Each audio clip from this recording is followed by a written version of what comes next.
부총리, 윤석열 정부는 나라 경제를 위기로 몰아넣고 부자 감세로 양극화를 확대하고 나라 국가를 거덜내고 민생 경제는 내팽개치고 총선 앞에선 오로지 권력을 지키고 여론과 민심 조작에 혈안이 되어 있다라는 생각이 듭니다.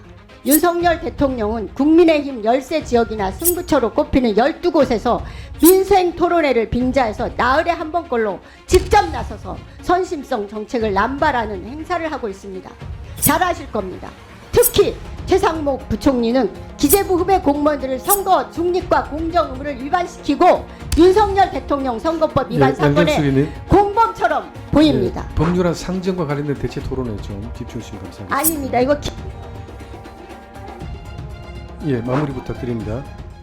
작년에 국세 수입이 344조 거쳤고 전년도 국세 수입보다 51조 8천억이 줄어든 거 아시죠? 네.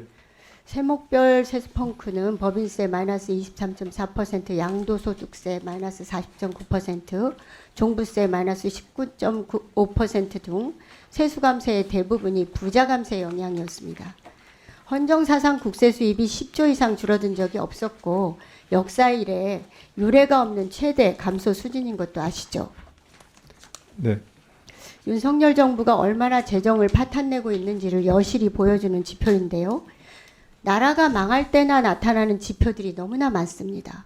윤석열 정부의 2년도 채 안 되었는데 국가 재정도 국가 경제도 총체적 국가 부도 위기 상태입니다. 도탄에 빠진 민생 경제는 더욱더 최악으로 치닫고 있습니다. 부자 감세 낙수 효과는 전혀 없고 정부의 세수 감소, 긴축, 불용 정책으로 돈이 돌지 않아서 지난해 경제 성장률만 1%대로 밑바닥으로 떨어졌습니다. 이제는 과연 윤석열 정부에게 국가 경제 운영이나 재정 운영을 맡길 수 있는지조차 심히 우려되는 상황까지 도래하고 있습니다. 잘못된 경제 정책으로 민생 경제가 파탄나고 서민들은 빚내서 겨우 살고 있습니다. 지난해 3분기 가계대출 잔액이 1,795조 원으로 사상 최대고요. 주택담보대출은 올해 1월 은행권에서만 4조 9천억 원이 증가했습니다.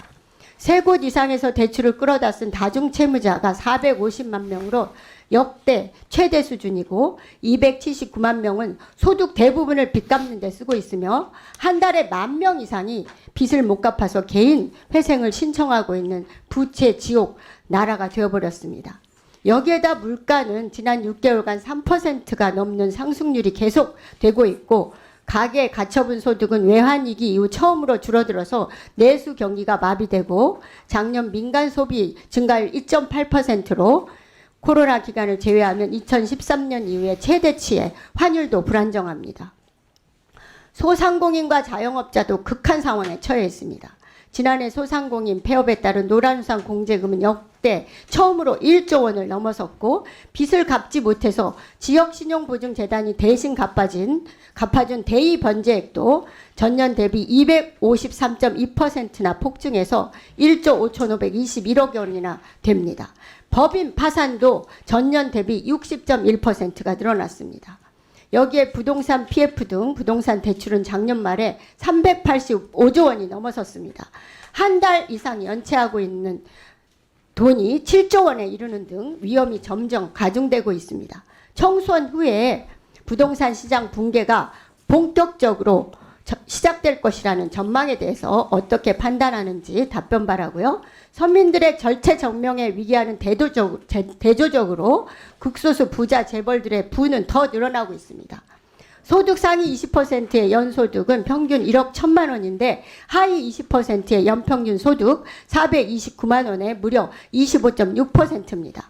그런데도 윤 정부는 여전히 금투세 폐지, 주식 양도세 대주주 기준 완화 등 부자 감세에만 혈안이고 봉급 생활자들의 세금을 뜯어서 나라를 근근히 운영하고 있는 정도입니다. 부총리, 윤석열 정부는 나라 경제를 위기로 몰아넣고 부자 감세로 양극화를 확대하고 나라 국가를 거덜내고 민생 경제는 내팽개치고 총선 앞에선 오로지 권력을 지키고 여론과 민심 조작에 혈안이 되어 있다라는 생각이 듭니다. 윤석열 대통령은 국민의힘 열세 지역이나 승부처로 꼽히는 12곳에서 민생 토론회를 빙자해서 나흘에 한 번꼴로 직접 나서서 선심성 정책을 남발하는 행사를 하고 있습니다. 잘 아실 겁니다.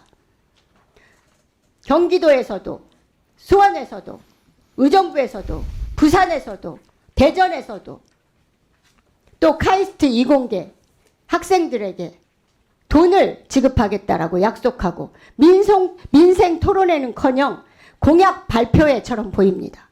공직선거법 제85조 1항을 위반한 중대 범죄일 수 있습니다.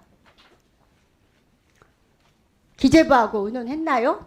이 정책들을 기획하고 추진하는 공무원들도 윤석열 대통령과 함께 선거법 위반 소지가 농후합니다. 특히 최상목 부총리는 기재부 후배 공무원들을 선거 중립과 공정 의무를 위반시키고 윤석열 대통령 선거법 위반 사건의 양정숙 공범처럼 보입니다. 예, 법률안 상정과 관련된 대체 토론에 좀 집중해 주시면 감사하겠습니다. 아닙니다. 이거 긴급 현안이기 때문에 예, 마무리 부탁드립니다. 네, 의원님께서 말씀하신 내용 중에 뭐 제가 동의할 수 있는 부분도 있지만 또 의원님께서 그렇지만 민생이 어렵고 경제가 어렵기 때문에 그 우려하시는 말씀으로 제가 깊이 새겨듣고 저희 최대한 저희가 여러 가지 어려움이 있는 복합위기 상황에서 경제 민생을 지키기 위해서 저희 나름대로 여러 가지 노력들을 하고 있습니다. 그런 노력들은 앞으로 저희 기재위 또 진행하면서 충분히 더 설명을 드리도록 하겠습니다. 네.